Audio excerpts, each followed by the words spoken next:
live now.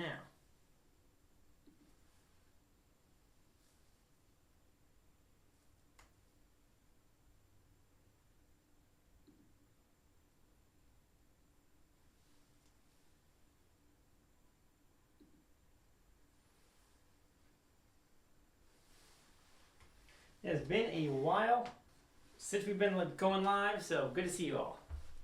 We'll wait some folks to join in. We're going to have a fun topic today.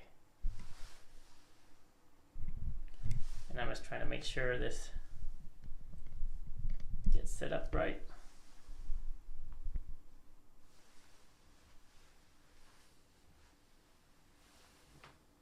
Alrighty. Awesome. Welcome everyone.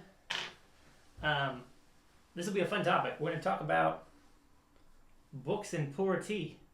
What in the world do those things have in common? So, just wanted to share some fun things I've been doing. I've been reading a lot, obviously been working a lot. We got a little one due next month, so new family member, been very busy.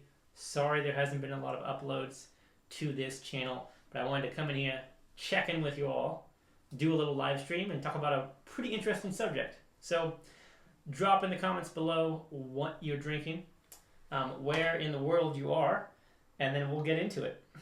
So I'm going to be making some tea today, talking about books and puerh. What fun. And I'll be drinking the 2015 Danong Enchanting Beauty Raw Puerh Taiwan More Humid Storage. So I'm going to get my teapot all prepped, and then we'll get into it. We got a little new setup, which is great. It's actually the office setup for virtual meetings and work, but welcome. You can use it for tea. So water's boiling. I'm going to clean out my teapot a little bit, and then we'll get to it.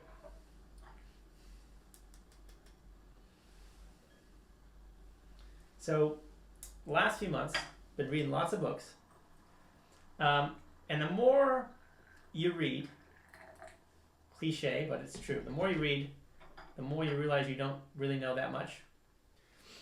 And then a concept recently really hit me, which after I read Ego's the Enemy by Ryan Holiday, I kind of went into a deep dive of all Ryan Holiday's books and works. He has a great podcast, YouTube channel, and he had a video earlier this year, kind of to start off the new year. And I shared that video with some folks.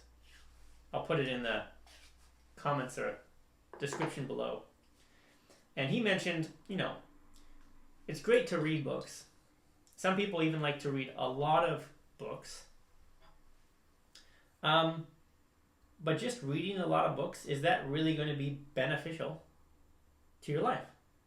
Because then the question is, what's in those books? What's the quality of what is written in those books? Anyone can write a book, right? Paper never refused ink. So sometimes you read books and you read the first 2 or 3 chapters, and then the rest of the 5 or 6 chapters is just them hammering home that same point with different scenarios, etc. And he said, is someone who reads thousands and thousands of books going to get as much value as someone who maybe only selects out 100 of the best books and then revisits those books, rereads those books, learns new things? And that was pretty interesting. I never really heard about the concept of narrating and rereading books. Right, I'm just kind of like going through reading as much as I can because I find it so interesting. But if a book really had a strong impact, is well written and succinct, there might be some value of rereading that book. Different times in your life, right, might have a different reaction or lesson to learn, a different way to interpret what you read. You say maybe people who have about 100 of the best books they reread may be better off and taking better action in their own life to improve their life. It's the concept of rereading. I loved it. There's a few books I reread. I'll probably post a video here shortly about the books that I've reread and probably will continue to reread. And now I'm like, well, maybe I should narrow down my library. I don't just want a bunch of books. I want books that are valuable that I can read and use. And then immediately, I'm thinking of puerh tea. So why am I thinking about puerh tea? So you all know simplicity is the ultimate sophistication. And I've talked about this a lot on my channel. It's probably going to be more valuable to have a few high quality puerh teas that you really enjoy, you really understand, that you can age, you can grow old with these teas, learn about these teas, see these teas develop and change. And you're also more likely to invest in a high quality tea if you just have a few good ones. Versus a fire hose of teas every month, getting a new puerh tea from there and 1,000 different samples, and it's very difficult to even understand the quality of the tea you're drinking. And I mentioned that in a 3-day rule before. You're really going to have to sit down with a puerh tea for 3 days before you can really actually even identify the quality of that tea and how that tea is affecting your body. And now with me, I'm in the same position. I have a very small selection of less than 3 dozen different types of puerh teas that I have large quantities of and have stored and aged, and I revisit those teas often. And I find I cherish those teas more. I enjoy those teas more. I understand those teas more. And because it took me so long to identify, source, and then keep those teas in my inventory, I don't have this FOMO, this fear of missing out. Maybe there's something else, right? I built how I identify the quality of puerh based on a set of core principles, and I followed those, and I purchased those teas, and they're in my household, in my possession now, and I enjoy those teas a lot. And I just thought it was so funny. It's such a crossover, same concept, right? Few really good quality books that you can reread and learn from, lifelong timeless lessons, and puerh tea, high quality puerh tea is the same way. Right? I have no interest in just trying a bunch of small bush, crazy, random teas every year, right? I only have so much time, right? On this earth, we all do only have so much time. Our time is precious. And so the time we spend with something, eating food, drinking teas, reading books, I want that time to be well spent. I don't want it to be wasted, right? So I don't want to be drinking a bunch of just random teas, having a crazy experience, because I enjoy the quality, the experience, the feeling of a high quality puerh. Same thing with a good book, right? You can kind of snuggle in, look at that book, just transcend you into a new world, new way to think, new way to interpret those timeless stories and lessons. So I thought that was a really good crossover, and I think it was a good analogy for puerh in many ways, especially high quality old tree puerh teas. Curious to know your thoughts, right? So that's what I thought would be really beneficial for you all kind of just to think about when you're approaching puerh tea, right? The lucky thing with us and puerh tea is you can age puerh tea. Can't do that with all types of teas. So just one of the beautiful things about puerh, get some high quality teas, really enjoy those teas, really get comfortable with those, and really be confident about the decisions you made, about the teas you purchased, right? Really be confident in those decisions, because we should be making all those decisions from an educated and informed decision process making state of mind. Alrighty, y'all, let's get into some tea. I've been drinking a lot of Enchanting Beauty 2015. I have the dry storage and I have the Taiwan storage. And they're both good. The dry storage keg actually is almost gone. I've been drinking that a lot more because I like that the aroma left in the pitcher. I like that a lot. But recently I just been really craving old tea. And the Taiwan storage Enchanting Beauty just has that old tea characteristic to it.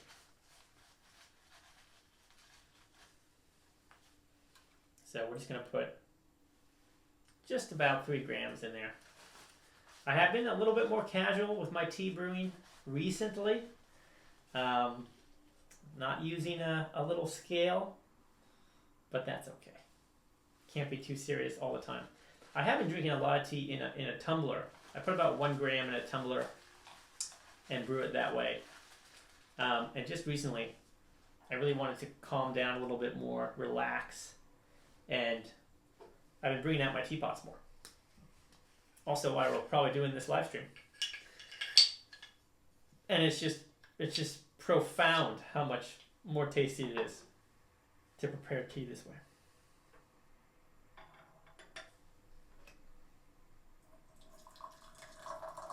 See, when you don't do live streams consistently, people forget about the live streams.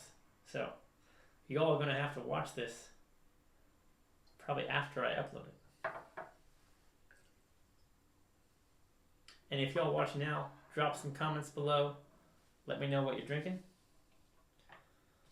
We're just going to be drinking a 2015 raw puerh, stored in Taichung, Taiwan.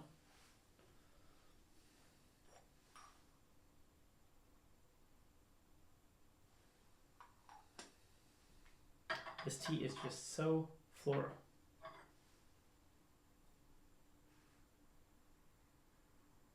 I'm a little worried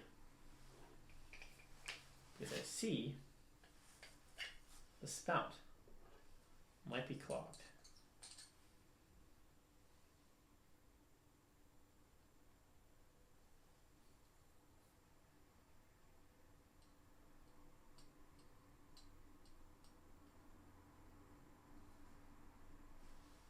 Hello to leaf.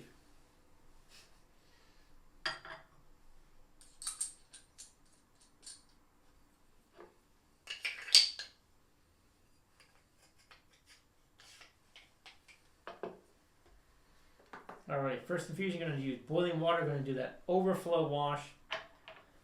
I'm very familiar with the quality of this tea, where this tea was stored, so I'm not going to need to do a formal wash on this, but I do want to do an overflow. First infusion, always want to use boiling, but very short, flash infusion. Once we get that flash boiling infusion out of the way, we can lower the temperature a little bit. Hey Luke, drank a 2019 V93 earlier. Interesting. What's a V93? Now it's after midnight in Germany. Oh wow, in Germany. Welcome from far, far away. That means no more tea for me. I believe that. I believe that. Right here in Seattle, I think we're just past afternoon, around 2:30, and there's some teas I can drink in the late evening. A few of them. They usually have to be older tree material. That's a great test to test the quality of your tea. If you're up for the risk, right? A really good quality ancient arbor puerh should make you feel real calm, almost like you want to take a nap. Those teas are a little easier to drink in the evening. Obviously, those teas are harder to get, more expensive, but that would be a great rigid test to put your tea to. So there's just a few types of puerh teas I can drink in the evening, but most of the time I'm drinking them in the morning or the afternoon. Oh, a Dai V93. Got it. Oh, fun, factory teas. And that's a newer factory tea. I haven't drunk factory teas in so long. All right, we're gonna do an overflow wash here.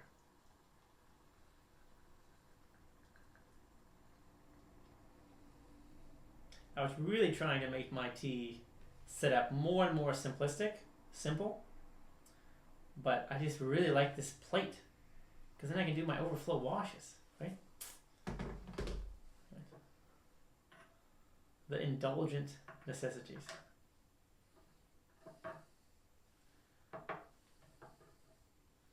Right, so I'm just going to let that sit. Still a pretty short infusion though. And look at that, I think there's still a tea leaf stuck in that spout. So we'll have to do a little bit of inspection after I get all this out.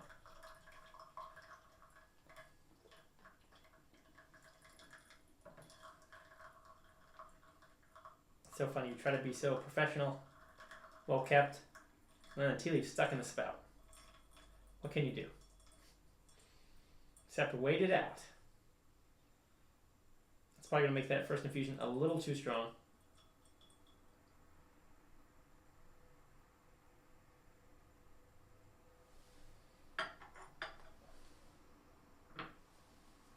Really nice color though. This is so much stronger than the dry storage Enchanting Beauty.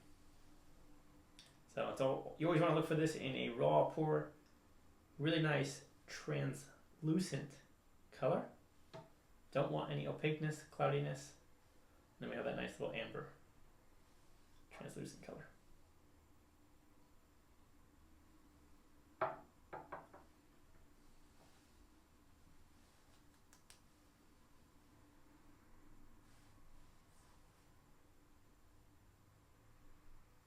It's so weird, now that I've been out of the tea industry for so many years, I'm so curious. I haven't been so not active.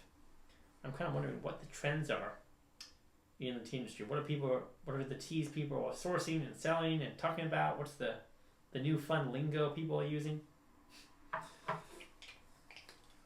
I remember when wild tea.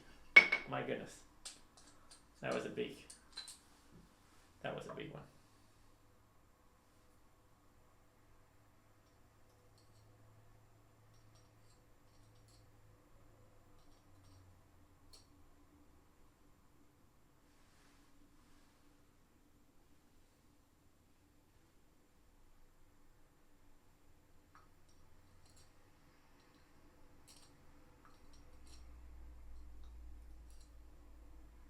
Alright, I might do something a little sacrilegious. I apologize.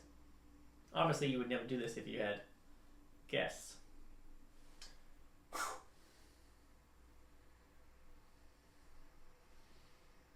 Perfect.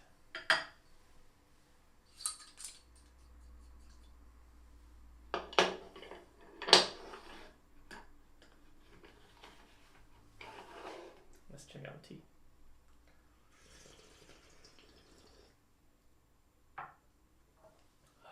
It's so interesting. This tea tastes so much smoother, so much more round than the dry storage. I have two of these teas. One was dry stored, one was stored in Taichung, Taiwan, which is more humid. So much more round, so much more smooth. But it really does lack a little bit of that sweet personality that the dry storage has. So I've noticed dry stored teas keep that mountain taste, that regional taste, that sweet kind of stone fruit taste. It's a lot more pronounced. It's a lot more complex, and this is much more round. Definitely tastes older, looks older, smells older, more smooth, more comfortable, but it lacks some of that depth, some of that complexity.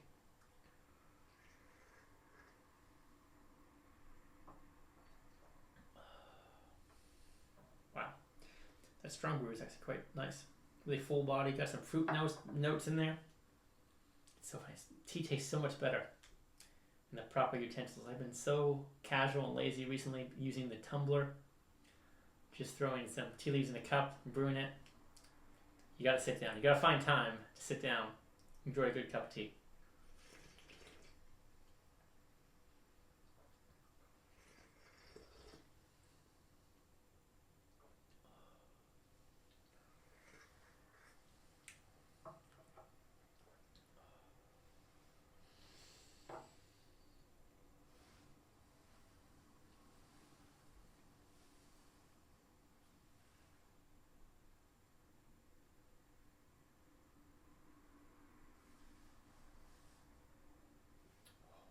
So tasty. So we can revisit the concept a little bit. I said earlier in this video around books, and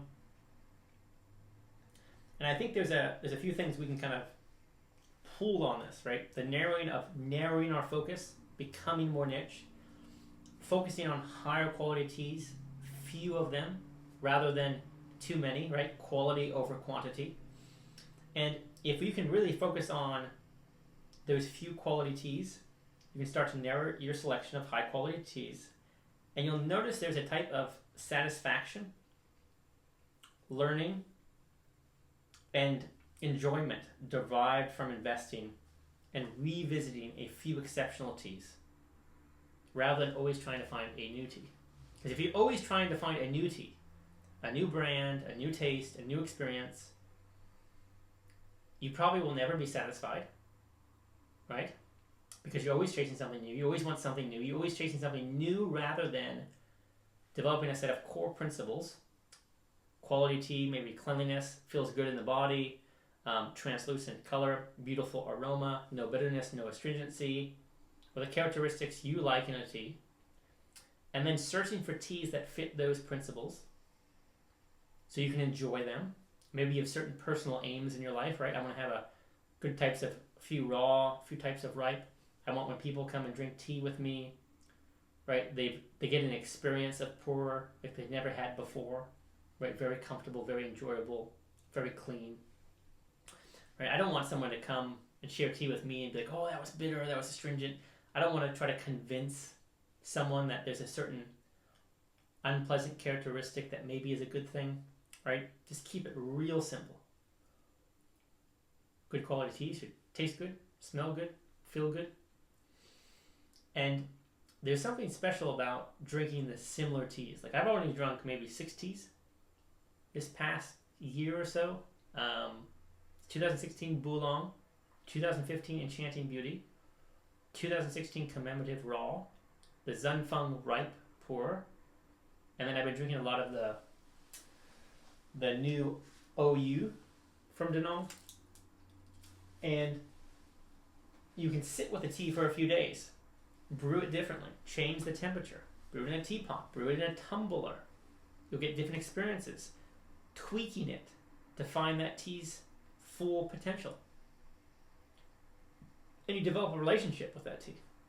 You know how to best brew it. Then you start to realize that that tea maybe is better to drink at certain times of the day or with certain moods.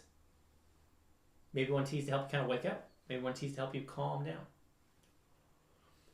And then the beautiful thing about puerh is they age and develop. So then you'll notice after a year or two, wow, this tea is starting to have new characteristics it didn't have before. And that's what I like about puerh. It's always changing, and we are always changing. So every time you drink it, you might have a new experience, new taste profile. Maybe you'll change the mood you want to have when you drink this tea. Where books, when you go read a good quality book, the book's not changing. But we are changing. And our interpretation of that book is changing. And so at different times in life, you might take different lessons from that book. So in some ways, puerh tea is even more beautiful in that regard because it's changing and we are changing. And it's aging, it's developing, and hopefully so are we. So I love that analogy of kind of good quality books, narrow your focus, good quality teas, narrow your focus, revisit high quality things often, and then learn through them as you develop, rather than just having a huge quantity of things that you can't even really digest or understand what's the essence of that book, or the lessons it's trying to teach, or the quality of that tea. So hopefully that analogy is something to think about a little bit. Maybe inspires you to read more books, maybe inspires you to drink a fewer teas but higher quality.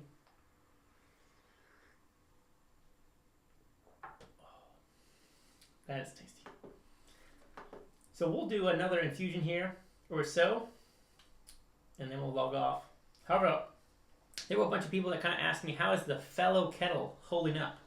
I've had this now 6 years. I've had this kettle for 6 years now. All the functional components completely work. One button on and off. The dial works well. All the switches still work. Still has a clean fit. The wood handle's on strong. It pours the same. However, if you get one of those colored ones, scratches will develop. So you may notice here on my pink kettle, there's a lot of scratches that developed. And you know, that's a little bit of an aesthetic. It's not as pleasing anymore, right? But it's remarkable how well these kettles hold up. They're so durable. So that thing I really enjoyed about the fellow kettles. I even had a sake kettle, which I love the design. It fit really well. But the touchscreen started to get a little funky with age, where the fellow has held up the most. So just a little extra note if people are curious about that.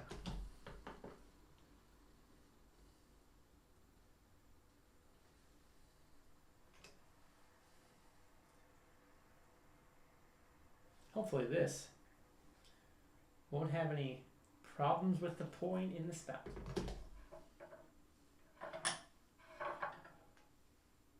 It was so funny. Someone left a comment. Everyone has their own ways of brewing tea. That's great. They said, you got to be careful how you're pouring the tea into the pitcher, right? You know, some people do circling motions. Some people do other circling motions. So, if you do circling motions like that, or you fill up the cup, that means you want your guests to leave.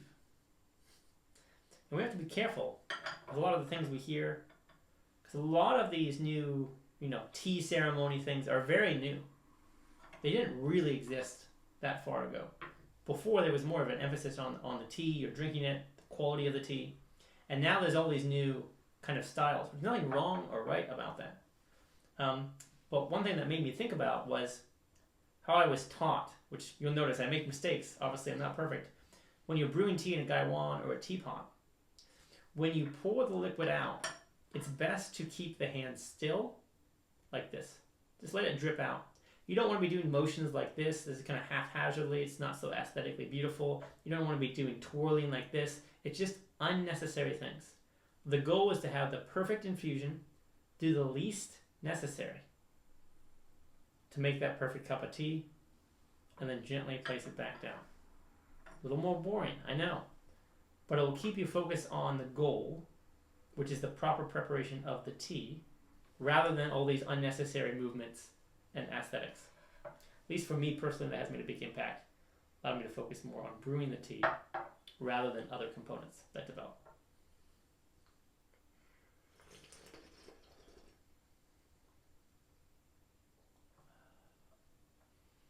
My display. Oh, your display. Do you have a fellow kettle too? Yeah, I know some of these can be a little funky. Luckily, I have 3 fellow kettles. None of them have had issues with the display. The Saki had a little bit of issues with the display. Bonavitas are workhorses too. I know they can last a long time. So, yeah, I've just been shocked how long this thing has lasted without any problems.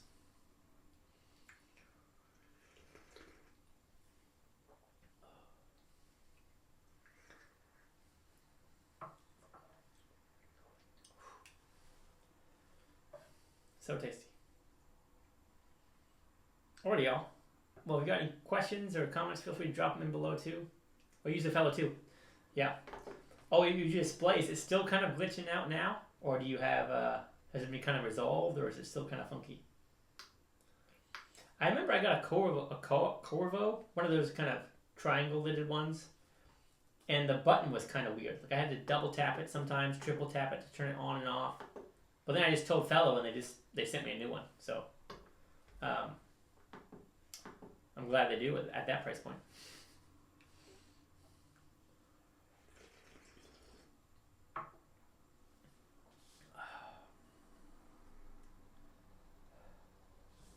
Alrighty, y'all. Well, I think that's it. Let me see what else I got in my notes here.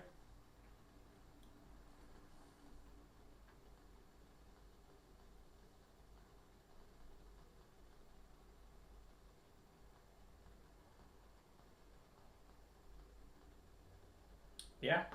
Well, other than that, let me know if that analogy was helpful between good quality books, good quality puerh. Let me know some of the analogies you all use when you're deciphering good quality puerh tea in the comments below. I would love to hear about those and share those. And until then, hope you all have some good tea to drink. And I look forward to seeing you all in my next videos. Oh, interesting. Well, hopefully it'll clear up for you, Luke. And it's late there in Germany, so get a good night's sleep over there. And we'll see you all in my next live stream or video. I'm going to be trying to do these more frequently because YouTube kind of nudged me and said, hey, Jeff, I noticed you've been inactive for a while. So I might be doing a few more live streams just to make it a little bit more frequent and common. Alright, y'all. Take care.